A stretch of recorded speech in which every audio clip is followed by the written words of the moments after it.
are watching Kashif Times. हमारे candidate है यहाँ पे, वो युवा है, प्रतिष्ठित है, पढ़े लिखे हैं और जरूर कुछ भला सोच रहे हैं।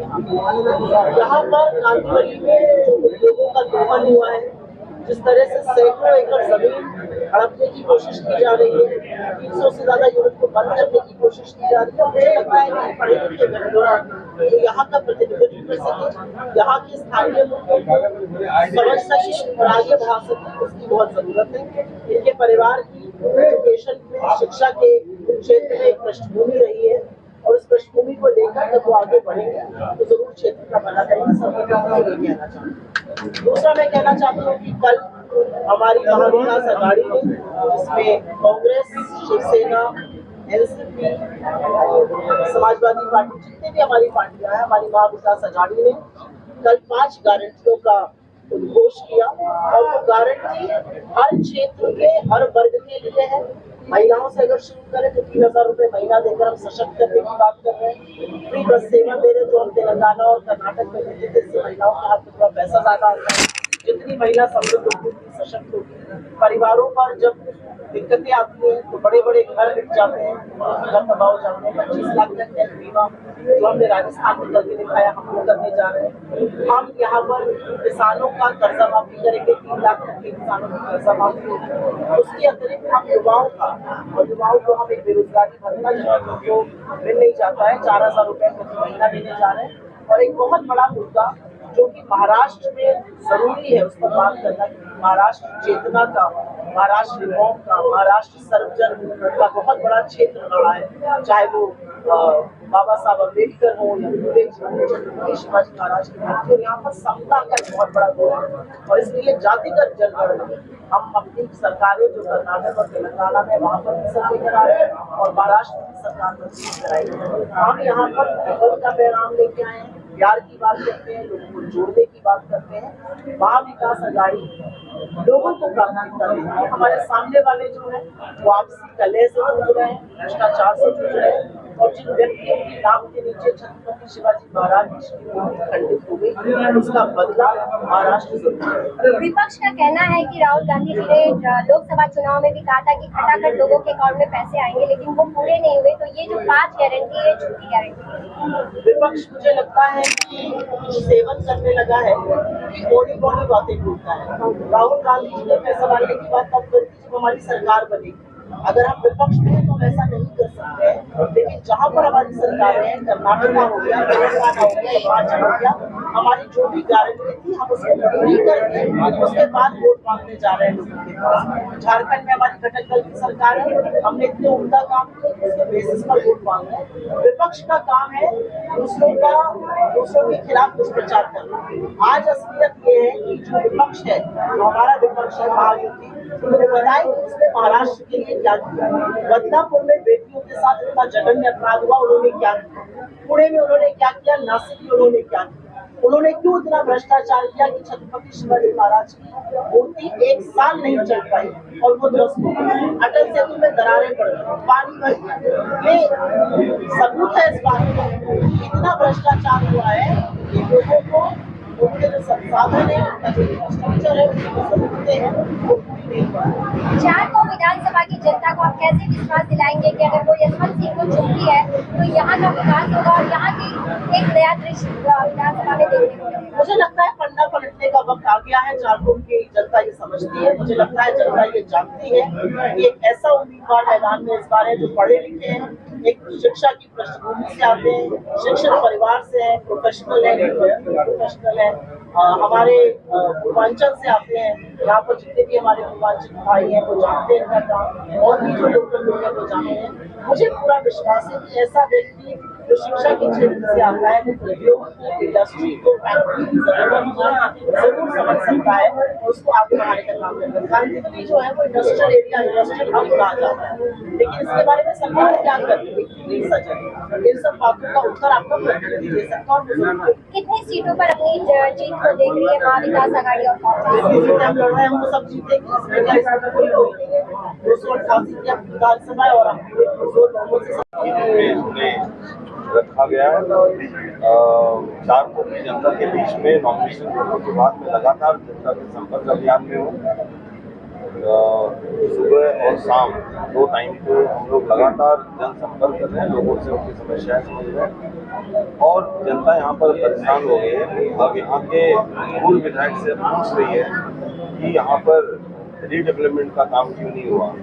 उनसे पूछा जा रहा है कि यहाँ पर colleges, medical colleges, school, engineering colleges और सब क्यों नहीं जाएंगे। उसी के साथ में जनता उनसे सवाल करने लगी है कि जब आपने 15 साल में ये सब काम नहीं किया है तो फिर आगे चल के हम आपका बहिष्कार करते हैं और नया हमारे बीच में नया आमदार चुनकर लाने वाले हैं। ये जो SRA का मुद्दा है उसमें बिल्डरों के साथ में साठगांठ करना, दलाली का काम करना और जिन बिल्डरों के साथ उनके टाइप्स हैं उनको ही बिल्डिंग बना देना और बाकी के लोगों को 15-15 वर्षों से आप जाके देखिए यहाँ पर जनता 15-15 वर्षों से उनको न तो घर मिला है न तो उनको भाड़ा मिला है। बहुत बड़ी चुनौती है। 4 को विधानसभा का जो दोहन किया गया है उससे पूरी की पूरी जनता त्रस्त हो चुकी है। उसी के साथ में यहाँ पे इंडस्ट्रियल एस्टेट अपने आप में यहाँ पर हब है। इंडस्ट्रियल एस्टेट में 350 यूनिट्स हैं। 350 यूनिट्स को बंद करके लगभग 1 लाख करोड़ से ज्यादा का टर्नओवर है यहाँ पर, उसको बंद करके ये अडानी को देने के चक्कर में लगे। इन्होंने एयरपोर्ट बेच दिया अडानी को, इन्होंने ट्रेनें बेच दी हैं, बाकी के इंस्टीट्यूशंस बेच दिए और अब 4 ग्रुप में अभी चले हैं बेचने यहाँ के इंडस्ट्रियल एस्टेट को। ये इंडस्ट्रियल एस्टेट बंद होने के बाद में यहाँ पर जो 22,500 जो लोग यहाँ पर लोकल जो काम कर रहे हैं आखिर वो कहाँ जाएंगे। और पब्लिक अब जानती है और जान चुकी है। इस बार परिवर्तन होगा और आपके बीच में 23 नवंबर को जो रिजल्ट आएगा महाविकास आघाड़ी की गवर्नमेंट बनेगी और उस गवर्नमेंट के फॉर्मेशन में आप देखिएगा बहुत सारे अमेंडमेंट की जरूरत है, क्योंकि इन्होंने जिस दिन आचार संहिता लगनी थी उसके 1 दिन पहले ही इन्होंने इस GR को भी 1 दिन पहले ही लाया गया है। इंडस्ट्रियल एस्टेट को हम पूरी तरह से नष्ट नाबूद कर देंगे। इनकी मानसिकता ही खराब है। ये पेशेवर चोर है, इन्होंने चिन्ह को चुरा लिया। ये केवल और केवल दलालगिरी कर सकते हैं, दूसरा कोई काम नहीं कर सकते। यहाँ की पब्लिक इसको समझ चुकी है और परिवर्तन निश्चित है। 24 तारीख को हम यहाँ पर महाविकास आघाड़ी की गवर्नमेंट बना रहे हैं और उस गवर्नमेंट फॉर्मेशन के बाद आप विकास की गति देखिएगा पूरे महाराष्ट्र में और पूरे मुंबई में एक अलग ही विकास की गति आपको दिखाएगी। धारावी को जिस तरीके से शिफ्ट किया जा रहा है उसके लिए क्या कहना चाहते हैं आप सब? धारावी प्रोजेक्ट को जो शिफ्ट किया जा रहा है उसके लिए भी इनको समुचित व्यवस्था करनी चाहिए। अगर आपको पता होगा तो महाराष्ट्र में मुंबई हाई कोर्ट ने 2034 के DP प्लान में क्लियर कट इसलिए दिया हुआ था कि जब तक आप इंफ्रास्ट्रक्चर डेवलप नहीं करते, जब तक आप गटर, नाली और बाकी की व्यवस्थाएं नहीं करते, तब तक आप ग्रीन जोन में आप कोई भी डेवलपमेंट का काम नहीं कर सकते। कौन से बेसिस पे इन्होंने धारावी की जो जनता है उसको कौन से बेसिस पे आप यहाँ पे शिफ्ट करेंगे? पहले आप डेवलपमेंट का काम करिए, बाकी के इंफ्रास्ट्रक्चर को तैयार करिए, उसके बाद आप सोचिए उसके बारे में। और दूसरी बात, धारावी पैटर्न पे ही अगर धारावी में 450 स्क्वायर फीट कारपेट एरिया दिया जा सकता है तो यहाँ पर हमारी नेता बैठी है, मैं आपसे भी मांग करता हूँ और मैं ये वादा मैं चाहता हूँ कि आगे आने वाले समय में अगर धारावी में 450 स्क्वायर फीट अगर कारपेट एरिया दे सकते हैं तो यहाँ पे भी जो स्लम में लोग रहते हैं उनको 305 स्क्वायर फीट दिया जा रहा है। मैं विश्वास आपको दिलाना चाहता हूँ कि महाविकास की गवर्नमेंट आने के बाद 4 को विधानसभा के साथ साथ में पूरे मुंबई में जो 450 स्क्वायर फीट धारावी में दिया जा रहा है वही 450 स्क्वायर फीट कारपेट एरिया की मांग यहाँ पे भी लाएंगे और मुझे विश्वास है कि महाविकास आघाड़ी गवर्नमेंट इसको करेगी। दूसरा, जो ये झूठ फैलाने का काम करते हैं, इन्होंने कहा कि लाडकी बहन योजना पे हमारा विरोध है। कोई विरोध नहीं है। आपने कल देख लिया हमारे वचननामे में, हमने महालक्ष्मी योजना के तहत 3,000 रुपए हर महीने उनके अकाउंट में क्रेडिट करने वाले हैं। सबसे बड़ा घोटाला अगर आपको दिखाई देगा तो इनकी लाडकी बहन योजना में आपको देखने को मिलेगा। इसके साथ साथ में महाविकास आघाड़ी की गवर्नमेंट ने 4,000 रुपए जो हमारे यूथ है, जो एडुकेटेड है, पोस्ट ग्रेजुएट है, ग्रेजुएट है, उनके अकाउंट में क्रेडिट किया जाएगा। 7 साल में 25,000 रुपए का कवर।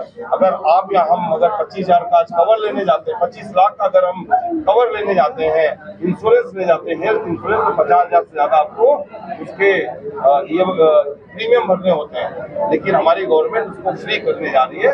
बहुत सारी योजनाएं हम लेके आ रहे हैं और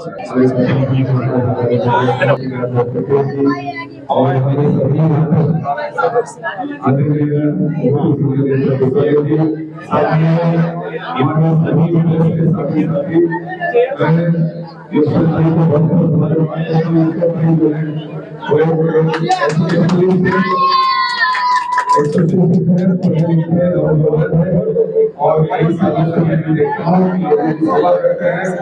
इनका बहुत बड़ा स्कूल है और स्कूल में बच्चों के लिए शिक्षा करते हैं। इसकी फीस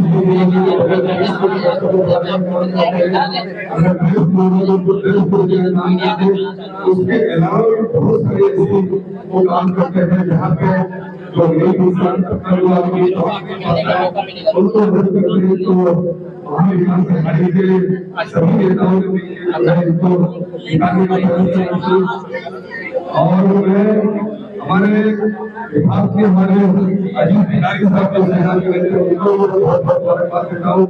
वो सुबह मेरे साथ हुए 4 घंटा उन्होंने काम किया और अभी यहाँ पे आ गए और फिर अभी मेरे साथ जो है महाराष्ट्र के यही को जाएंगे। हमारे वीरेंद्र चौधरी जी भी यहाँ पे आए बधाई देते और इसमें भाई दिन-रात देखते दीजिए यहाँ जो विधायक है उसने बहुत ही लोगों को स्कीम देने का काम किया है, लोगों को बर्बाद करने का काम किया है और सिर्फ यहाँ पे विकास के साथ गरीबों को तबाह करने का काम किया है। जिन उत्तर भारतीयों ने उनको वोट देके दिखाया है, जिन महाराष्ट्र ने उनको वोट देके दिखाया, ये दोनों के दोनों मुख्यमंत्री को दोनों उसने यहाँ बात किया है। लोगों को बड़ी ही उम्मीद है महाविकास अघाड़ी से और आपसे आप इसमें खड़े उतरेंगे। हमारे जिला के अध्यक्ष शिक्षा सेक्रेटरी यादव जी आ गए, उनका भी मैं बहुत बहुत धन्यवाद करता हूँ। आप किसी भी हमारे पास आओ और काम जो करेगा है यहाँ